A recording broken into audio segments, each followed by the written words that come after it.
Saudara-saudara, selamat sore. Pada hari ini saya akan menyampaikan beberapa hal terkait dengan perkembangan kasus COVID-19 yang saat ini sedang kita hadapi bersama. Dari hari ke hari kita melihat adanya pertambahan kasus yang cukup signifikan. Ini menandakan bahwa proses penularan masih berlangsung terus-menerus di tengah masyarakat kita. Ini kita maknai bahwa masih ada kasus positif COVID-19 yang masih berada di tengah-tengah kita sekalian. Kemudian yang kedua, berarti ada kontak dekat yang terjadi dengan kasus ini, sehingga kemudian terjadi penularan dan kemudian memunculkan angka yang menjadi sakit. Inilah yang kemudian menjadi faktor utama di dalam kaitan dengan penambahan kasus dari hari ke hari. Mencermati hal ini, maka sekali lagi, mari bersama-sama kita putuskan rantai penularan ini. Yang pertama, kita akan berusaha untuk menemukan kasus-kasus positif yang ada di masyarakat melalui penelusuran kontak dari kasus positif yang kita dapatkan di rumah sakit. Kita akan melaksanakan pemeriksaan cepat dengan rapid test yang tujuannya adalah untuk melaksanakan screening, penapisan di kelompok-kelompok yang memiliki risiko tertular dengan pasien positif yang kita rawat di rumah sakit. Ini kita laksanakan bersama-sama masyarakat tentunya agar kita bisa menemukan dan kemudian dengan cepat melaksanakan isolasi dari kasus ini. Baik itu isolasi secara mandiri di rumah, maupun harus kita isolasi di rumah sakit. Ini yang akan kita lakukan. Namun yang kedua, yang lebih penting lagi adalah bahwa anjuran pemerintah untuk menjaga jarak pada kontak sosial di tengah masyarakat harus dipatuhi.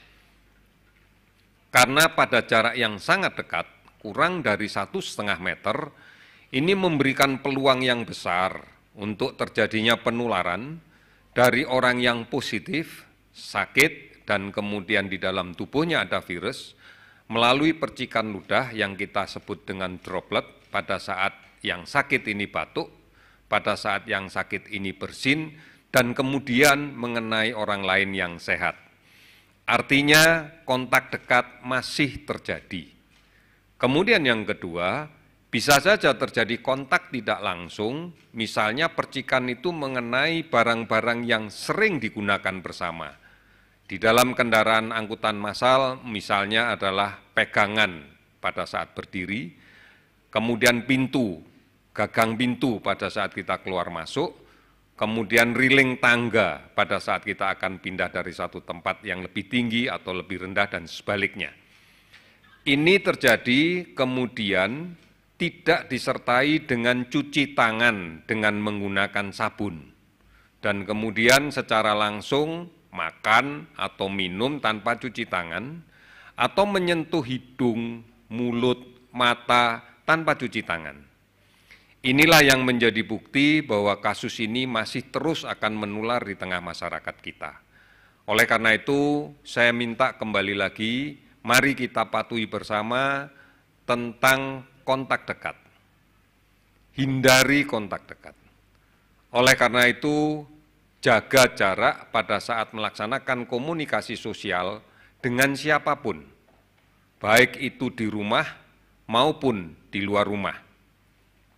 Yang menjadi keprihatinan kita sekarang adalah masih banyaknya masyarakat yang tidak memperhatikan hal ini. Pada kelompok usia muda dengan daya tahan tubuh yang baik, infeksi itu bisa saja terjadi dan tidak menimbulkan keluhan apapun, atau mungkin menimbulkan keluhan yang ringan sekali. Misalnya hanya merasa demam tidak terlalu tinggi, mungkin batuk pilek biasa, yang seringkali dimaknai bahwa ini bukan sakit, ini biasa saja. Sehingga tanpa disadari, kondisi tubuh yang penuh dengan virus ini, dia sebarkan kemana-mana, melalui kontak dekat dengan orang lain di luar rumah, atau kontak dekat dengan saudara-saudaranya di rumah. Apabila ini mengenai kelompok-kelompok yang rentan, baik karena usia tua atau karena ada penyakit yang mendahului, maka dampak yang muncul tentunya akan menjadi serius, tidak seperti yang terjadi pada anak muda atau usia muda yang memiliki daya tahan tubuh yang baik. Inilah yang kemudian menyebabkan menjadi sakit dengan gambaran sakit sedang sampai dengan sakit berat yang harus dirawat di rumah sakit. Oleh karena itu sekali lagi, mari kita sama-sama memiliki kesepahaman untuk melindungi yang sakit. Kita lindungi yang sakit agar dia bisa melakukan isolasi diri dengan baik, agar dia tidak menularkan kepada orang lain, agar dia tidak kontak dekat dengan orang lain, dan agar dia tetap di rumah. Yang kedua, mari kita juga melindungi yang sehat. Untuk yang sakit, sadari betul bahwa kita harus menjaga orang di sekitar kita jangan sampai sakit, tertular oleh kita yang sakit. Oleh karena itu, jalankan isolasi di rumah dengan baik. Gunakan masker, kemudian sementara jaga jarak fisik dengan semua anggota yang di rumah, anggota keluarga yang di rumah. Kemudian, ya terpaksa tidak usah makan bersama-sama di dalam satu meja dengan keluarga kita yang sehat. Makan sendiri saja, tidak perlu kemudian bergabung. Ini yang menjadi penting, karena kalau ini tidak dilaksanakan, maka dari hari ke hari penambahan kasus akan terus saja terjadi.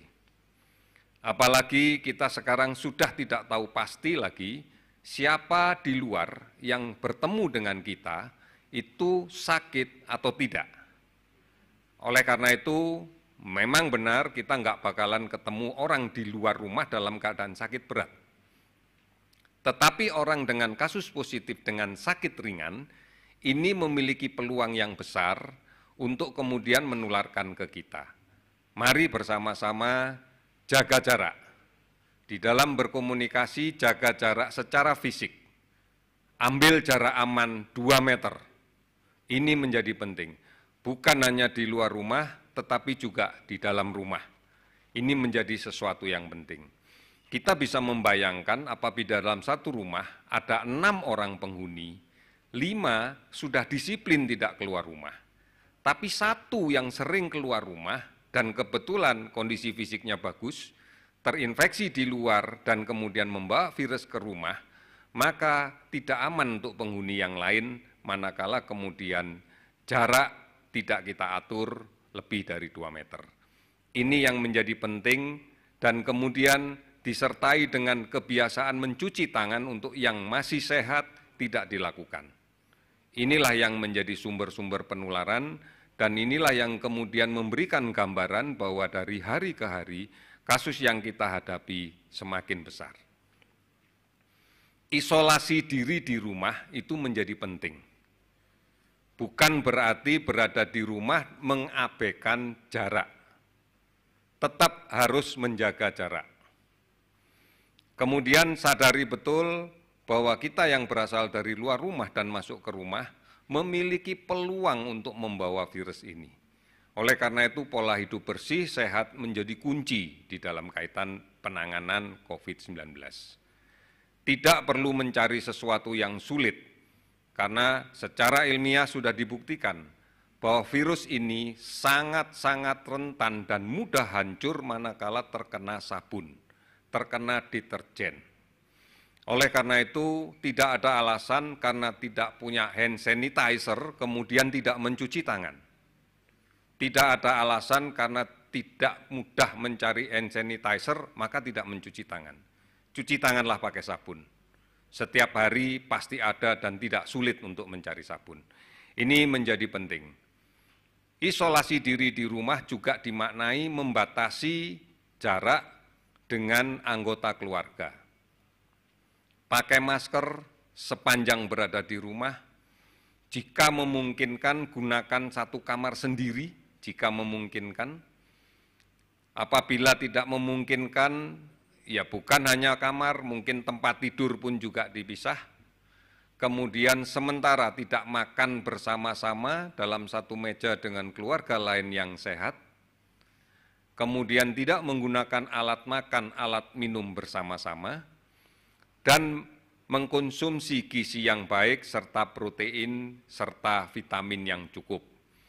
Tidak kemudian harus panik dengan membeli vitamin di toko, di apotek, karena pada hakikatnya kita kaya dengan buah-buahan, kita kaya dengan sayur-mayur, dan semuanya pasti akan mengandung vitamin yang kita butuhkan. Jadi tidak harus dimaknai kemudian harus membeli vitamin, memberi multivitamin di apotek atau di toko, tetapi makanlah buah dan sayur yang cukup. Tidak harus buah import apapun, buah itu akan mengandung gizi yang baik, mengandung vitamin yang cukup. Ini yang menjadi kunci pada saat melaksanakan isolasi diri. Kemudian lakukan pemantauan diri. Lakukan pemantauan diri dan lakukan konsultasi dengan tenaga kesehatan. Tidak harus keluar rumah untuk datang ke puskesmas, tidak harus keluar rumah untuk datang ke rumah sakit. Sekarang banyak sekali media yang bisa kita akses untuk berkonsultasi, bahkan bisa berinteraktif langsung dengan yang memberikan konsultasi.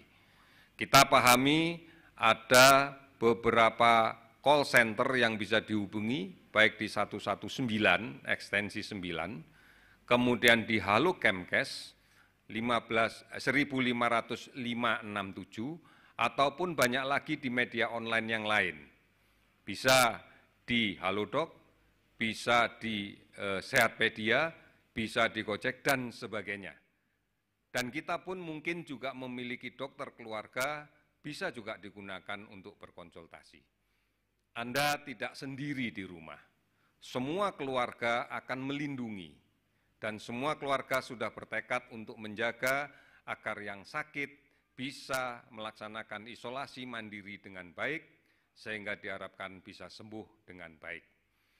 Sekarang ini banyak kasus yang sudah bisa sembuh, karena memang ini adalah penyakit karena virus yang pada umumnya adalah bisa sembuh sendiri, self-limiting disease. Tidak perlu kemudian harus mengkonsumsi hal-hal yang khusus. Tidak perlu kemudian terpengaruh untuk harus mengkonsumsi hal-hal tertentu. Semuanya penuhi dengan prinsip gizi yang seimbang, kemudian nutrisinya cukup, dan istirahat dengan baik. Ini yang menjadi penting untuk kita pahami. Pemerintah secara aktif sekarang tetap melaksanakan pencarian kasus positif di masyarakat dengan menggunakan rapid test. Kami sudah mendistribusikan rapid test, sudah hampir 500.000 kita distribusikan ke seluruh provinsi. Manfaatkan ini di dalam kaitan dengan tracing. Sudah barang tentu rapid test bukan untuk menegakkan diagnosa, tetapi merupakan penapisan, penyaringan, screening untuk mengarah pada kasus-kasus yang positif. Oleh karena itu, manakala di antara saudara-saudara ada yang sudah melaksanakan rapid test dan hasilnya negatif, jangan memaknai bahwa Anda bebas dari penyakit ini. Karena beberapa kasus negatif sebenarnya adalah kasus yang sudah terinfeksi tetapi masih kurang dari 7 hari. Sehingga antibodi belum terbentuk, maka pada saat pemeriksaan bisa memberikan kesan gambaran negatif. Sebenarnya virusnya sedang berproses, karena kita bisa mendapatkan antibodi itu pada umumnya setelah hari ke-7. Oleh karena itu, seharusnya dilakukan pemeriksaan ulang pada 7 hari kemudian dari pemeriksaan yang pertama. Manakala kemudian dalam pemeriksaan 7 hari kemudian juga masih negatif, maka saat ini bisa dikatakan Anda, saudara, sedang tidak terinfeksi, tapi bukan berarti kebal. Anda belum terinfeksi dan sangat-sangat mungkin bisa terinfeksi, manakala kontak dekat dengan kasus positif tetap dilakukan. Tidak memperhatikan jaga jarak, ini pasti akan memberikan dampak yang besar. Oleh karena itu, kita harus mewaspadai betul bahwa rapid test tidak memberikan jaminan bahwa kita tidak akan pernah sakit. Pahami ini dengan tujuan adalah meyakinkan kita rapid test sebagai isyarat bagi kita untuk lebih berhati-hati lagi. Bukan kemudian untuk meyakinkan bahwa saya tidak sakit dan tidak akan sakit. Ini menjadi penting. Terkait dengan konteks menjaga jarak, kemudian rajin cuci tangan, kemudian pemeriksaan rapid test yang belum tentu bahwa itu dimaknai tidak sakit, maka sebaiknya berhati-hatilah, tidak perlu meninggalkan rumah, tidak perlu bepergian yang jauh, tidak perlu kemudian bepergian bersama keluarga menuju ke tempat lain yang jauh. Resiko akan sangat besar terkait dengan hal itu. Apalagi kemudian harus pergi ke kampung dengan keluarga yang cukup banyak di dalam satu mobil yang berdesak-desakan, dalam satu alat angkut yang berdesak-desakan. Ini memberikan resiko yang berlipat ganda. Oleh karena itu bijak di dalam kaitan dengan merencanakan apabila nantinya akan mudik. Kami menyarankan hati-hati sebisa-bisanya ditunda sampai dengan kondisi ini menjadi jauh lebih baik. Ini menjadi perhatian pemerintah karena kita tidak menginginkan penambahan kasus ini menjadi semakin tinggi dan penularan di tengah masyarakat juga semakin banyak. Harapan kami inilah yang harus dilakukan di dalam kaitan mengantisipasi beberapa kegiatan ke depan. Tetap tinggal di rumah bukan berarti tidak produktif. Silahkan melakukan pekerjaan dari rumah, belajar dari rumah, dan beribadah di rumah. Rajin cuci tangan menjadi kunci. Oleh karena itu, saudara sekalian, ini cara yang paling tepat untuk memutus rantai penularan dari penyakit ini. Kalau ini bisa kita lakukan bersama-sama, di mana semua orang berusaha saling melindungi, yang sakit melindungi yang sehat agar tidak tertular oleh penyakitnya, yang sehat melindungi yang sakit agar tidak keluar dari rumah dan melakukan kegiatan yang tidak perlu di luar rumah, kemudian yang kaya melindungi yang miskin agar bisa hidup dengan wajar, dan yang miskin melindungi yang kaya agar tidak menularkan penyakitnya. Ini menjadi kerjasama yang penting. Saya optimis dan sangat meyakini karena sebenarnya bekerja sama, bergotong royong, saling toleransi itu modalitas dasar kita sebagai bangsa Indonesia. Karena inilah kepribadian kita yang sebenarnya. Tidak perlu kemudian kita mencari-cari cara karena sehakikatnya kita sudah memiliki itu. Bertoleransilah dengan tetangga kita, saling mengingatkan ini menjadi sesuatu yang penting. Saling membantu ini menjadi tulang punggung dari upaya untuk mengendalikan penyakit ini. Ini beberapa pesan yang saya sampaikan sebelum saya akan menyampaikan update kasus yang kemudian kita catat terhitung sejak tanggal 26 Maret 2020 pukul 12 WIB kemarin sampai dengan hari ini pukul 12.00 WIB. Terjadi penambahan kasus yang cukup signifikan juga, ada 153 kasus baru yang kita dapatkan. Sekali lagi ini menggambarkan bahwa masih ada penularan penyakit ini di tengah masyarakat kita. Masih ada sumber penyakitnya dan masih ada kontak dekat yang terjadi. Sehingga total kasus menjadi 1.046. Ada 11 pasien yang sudah dinyatakan sembuh dan boleh pulang, sehingga total sembuh adalah 46. Dan ada 9 kematian baru pada 24 jam kemarin, sebanyak 9 orang sehingga menjadi 87 orang. Sehingga posisi sekarang pada tanggal 27 Maret pukul 12, ada 1.046 kasus positif akumulatif, dan kemudian ada 46 yang sembuh akumulatif, dan ada 8